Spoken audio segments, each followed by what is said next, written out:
सुरख पोश नन्ही। एक दफा का जिक्र है कि एक गांव में एक प्यारी सी लड़की रहती थी। एक दिन इसकी माँ ने उसे सुरह रंग की टोपी पहनाई जो इस पर बड़ी प्यारी लगी। लिहाजा सारे लोग इसे सुरख पोश नन्ही कहकर पुकारने लगे। The little red riding hood. इसे भी अपना नाम बड़ा अच्छा लगा।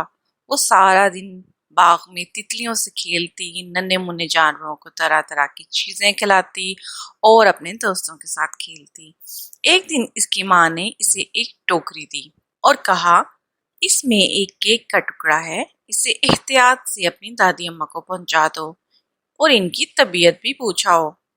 सुरखपोश नन्ही ने टोकरी ली और दादी अम्मा के घर की तरफ चल पड़ी। दादी अम्मा का घर गांव से थोड़ी दूर जंगल में वाक़ था। दादी अम्मा ज्यादातर बीमार रहती थीं, बिस्तर से कम ही निकला करती थीं। जब सुरखपोश नन्ही जंगल से होती हुई जा रही थी तो इसे एक भेड़िया दिखाई दिया। नन्ही को भेड़िए से डर नहीं लगता था। भेड़िया इसके पास चला आया और पूछा, वो कहाँ जा रही है? नन्ही ने इसे हंसकर कहा, मैं अपनी दादी अम्मा के घर जा रही हूँ जो जंगल में नदी के पास है।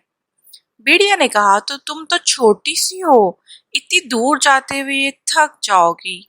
नन्ही ने कहा, मैं पहली बार दादी अम्मा के घर नहीं जा रही हूँ, रास्ता ज्यादा लंबा नहीं है। भेड़िए ने कहा, चलो मुकाबला हो जाए, कौन पहले दादी अम्मा के घर पहुंचता है। नन्ही तैयार हो गई और दोनों अलग अलग सिमत में चल पड़े। नन्ही ने मुस्कुराकर सोचा कि भेड़िए को तो इसकी दादी अम्मा के घर का रास्ता मालूम ही नहीं है। वो चलती रही। कुछ देर बाद एक बाग में उसे खुशनुमा फूल नजर आए। उसने सोचा, क्यों ना दादी अम्मा के लिए ताजा फूल ले जाऊं। इसने अपनी टोकरी एक तरफ रखी और फूल चुनने लगी। इसने एक गुलदस्ता बनाकर अपने हाथ में रखा और दूसरे से केक वाली टोकरी संभाली और फिर चल पड़ी। दादी अम्मा का घर अब ज्यादा दूर नहीं था। दूसरी तरफ भेड़िया भी दादी अम्मा के घर की तरफ जा रहा था। वो बड़ा चालाक था। इसने बातों बातों में नन्ही से दादी अम्मा का घर का रास्ता मालूम कर लिया था। जल्द ही वो वहां पहुंच गया और जल्दी से मकान की तरफ बढ़ा।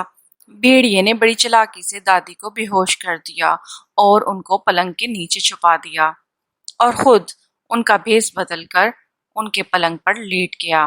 थोड़ी देर गुजरी थी कि नन्ही केक देने के लिए वहां आ पहुंची। इसने दरवाजा खुला देखा तो सीधी अंदर आ गई। इसने कहा, दादी अम्मा बिस्तर में लेटकर शायद सो रही हैं। इसने टोकरी सरहाने रखी और आवाज देकर कहा, दादी अम्मा, मैं आपके लिए केक लाई हूँ, उठकर खा लीजिए। नन्ही को लगा कि दादी अम्मा इस दफा कुछ तब्दील हैं। उसने कहा, दादी अम्मा, आपके कान इतने बड़े क्यों हैं? भेड़िया मीठी आवाज में बोला, इसलिए कि मैं अच्छी तरह से तुम्हें सुन सकूं। नन्ही ने कहा, दादी अम्मा, आपकी आंखें इतनी बड़ी क्यों हैं? भेड़िए ने मीठी आवाज से कहा, ताकि मैं तुम्हें अच्छे से देख सकूं। फिर नन्ही ने कहा, दादी अम्मा, आपके दांत इतने बड़े क्यों हैं? तो भेड़िया हंसा और बोला, ये तुम्हें खाने के लिए और भी तेज हैं। और साथ ही नन्ही पर हमला करने के लिए भागा। नन्ही ने भी भागना शुरू किया और उसने मदद के लिए जोर जोर से पुकारा। पास ही जंगल में एक लकड़हारा लकड़ियां काट रहा था। जब उसने नन्ही की आवाज सुनी तो वो भागा चला आया और उसने मारकर भेड़िए को भगा दिया। भेड़िया ऐसा भागा कि दोबारा कभी उस जंगल में नजर ना आया। तो बच्चों, आज हमें क्या सबक मिला?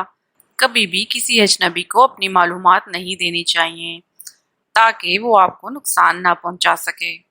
इस तरह की मज़ीद अच्छी कहानियों के लिए चैनल को सब्सक्राइब कीजिए, लाइक कीजिए, शेयर कीजिए और हाँ, कमेंट्स लाजमी कीजिए।